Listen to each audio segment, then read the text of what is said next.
All right, guys, what's going on? Welcome to the video. I'm sorry it's been a little bit of time since I've last uploaded a full-length video. Here we are.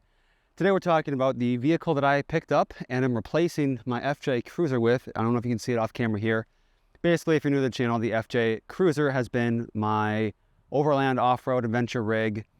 I've done very light off-roading, light overlanding stuff, but it's been my baby for the past 10 months. It's been almost a year. To be honest, I wasn't really expecting to get rid of it, to sell it, or to want anything different, but here we are a couple weeks later after owning the 80 series, and I'm gonna talk over kind of what went through my head, what the condition of the vehicle is in, and all about those kind of boring things. So if you're a Toyota nerd, Landcruiser nerd, 4x4 nerd, keep watching. But yeah, we're gonna kind of dive into this rig right here. So I've already done a lot to it in terms of maintenance, bringing it back up to a level that I'm comfortable with, and just building back reliability into it. I found this truck on Facebook Marketplace for a very affordable price. It was $5,000. It had 206,000 miles on it when I purchased it, and it's a 1992. For those of you who aren't familiar, the 80 series Landcruiser was kind of split into two sub-series almost. So you have the FJ80, which took place from 1991 to 92. Those didn't have any ABS or airbags, and also had a much weaker engine in there. And then they updated it for 93 to 99 with the FZJ80, putting ABS in, standardizing air conditioning, airbags, and a beefier but still underpowered engine. What people will tell you is that the 91 to 92 year model is the best bang for your buck. You're able to find them for a cheaper price just because they do lack some of the creature comforts and even just safety measures. But not having airbags is something I can live with. Pun intended, because we'll see. But yeah, this colorway, it's considered white, but it's kind of more gold. And this was actually my dream colorway. And so you may ask why the 80 series is notorious for being the last truly capable and truly off-road worthy Landcruiser that Toyota ever made. That is because of the solid front axle. Now, the truck is not this lifted. It is on ramps because I'm replacing some of the tie rod ends, working on it a little bit, but it's got a solid front axle as opposed to independent front suspension, which the FJ Cruiser has. I was even considering doing a front axle, like a solid axle swap in the front of my FJ, but it just really didn't make sense to keep putting tons of money into it to make it kind of as capable as this truck, but kind of failing in the end.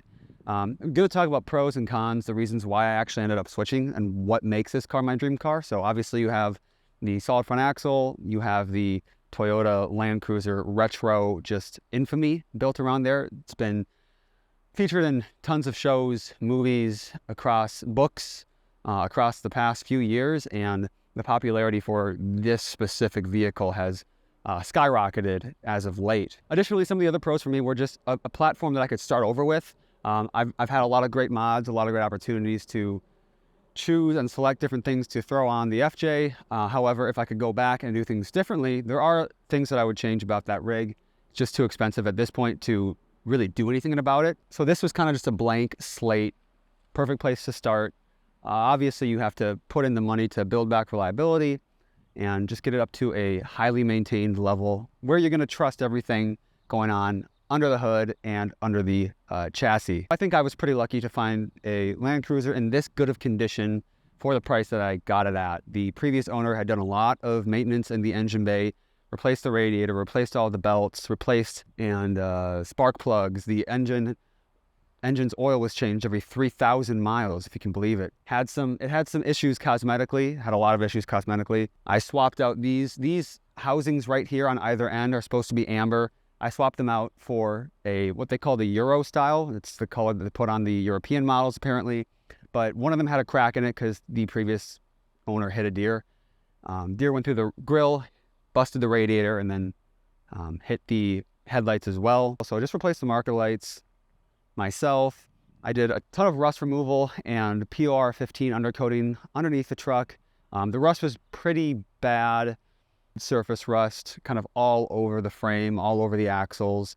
It has a class 3 towing hitch bolted to the bottom of the frame, but that was rusted out. So I ended up literally cutting that off and then knocking it off because I wouldn't trust towing that thing. It had huge holes from rust and corrosion. Luckily, the frame didn't see anywhere near that bad of rust where things are starting to rot. It seemed to be all just surface rust, and a safety inspection. Also confirmed that the frame axles were looking okay. The color, the paint is in pretty good condition. The clear coat and the paint is basically perfect all the way up until you get into the rear hatch. And so basically what I did was, there was just lots of clear coat wear and tear. Sorry, the truck is really dirty right now. We went off-road on the state forest roads and did some shooting. I just got to take it for a wash at some point.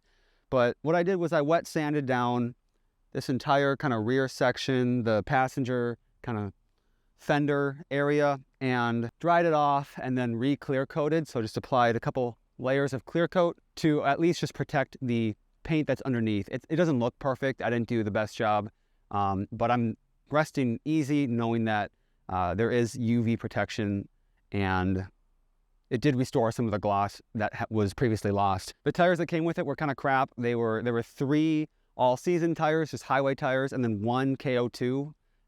They all were 31 inches, luckily, but I swapped them out, got 33s, KO2s, so these are the biggest tires I've ever had. The tires on the FJ Cruiser are 32s, so it's exciting to have some 33s now. It really does elevate the overall look and capability of the truck, so I'm glad I made that upgrade, because it's the first thing, besides maintenance items and known issues, it's the first thing that you should do for an off-road or overlanding vehicle, is to address the tire situation. Another reason why I'm excited to have this vehicle is cargo space. I have so much more interior room to throw gear, to throw anything I want in there. Passengers as well, it's more comfortable for passengers. They're not going to be crammed in the back seat. The fuel tank is larger, coming from a 19-gallon fuel tank to a 25-gallon fuel tank, so it is less fuel efficient, but I do have more fuel to burn. The front seats were really torn up. I have seat covers on there that make it look good as new, and I had to fix the air conditioning system. Has some leaks in it, so I topped it off with Freon, and we're going to try and figure out where the leaks are. Both front wheel bearings are pretty shot. All 3 out of the 4 tie rod ends are loose. The steering dampener is also loose and or failing, so I'm going to be replacing all of those within the next couple of days here. Body rust was very, very minimal. I was able to just kind of scrape away some loose rust, treat the rust, prime it, and then paint over it with a matching color. So I'm super excited. I know I'm just talking at you guys about this vehicle, but I just wanted to introduce her to the channel, to you guys, and to expect a lot more content, and to expect all of the future off-roading content to feature this girl right here, my 80 series. We're going to probably be taking a more low and slow approach to building her out, modding her out, but I already am just so impressed with how capable it is off-road. Being able to take it even just to the forest roads, the dirt roads, some of the mud that we had to pull off in, it just handled like a dream, and went down a couple of ATV trails on accident, and you could just tell that the Landcruiser was so happy being out there. So let me know what you guys think, if I made the right decision. To me, it kind of was a no-brainer to get my dream car for 1/3 of the price of the FJ. Sure, I have to put a lot of TLC into it. The mechanics near me don't really want to touch this thing. So it's going to be on me to figure things out from here on. Again, I'm just so excited about this rig and so excited to share it with you guys. Hope you enjoyed this video. If you found it interesting, useful, if you have any questions about things, just throw them in the comment section below.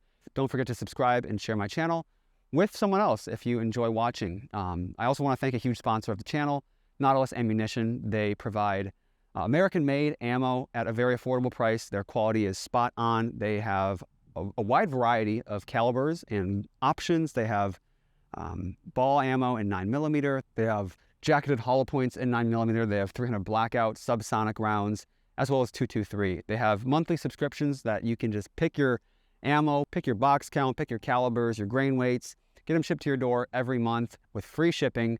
And if you use code Marksman5, you'll save 5% off your order of $100 or more at checkout. Thank you again to Nautilus Ammunition for sponsoring this channel and allowing me to do lots of gun reviews and make videos like this, even though we're not shooting. Thanks guys for watching. We'll see you in the next one.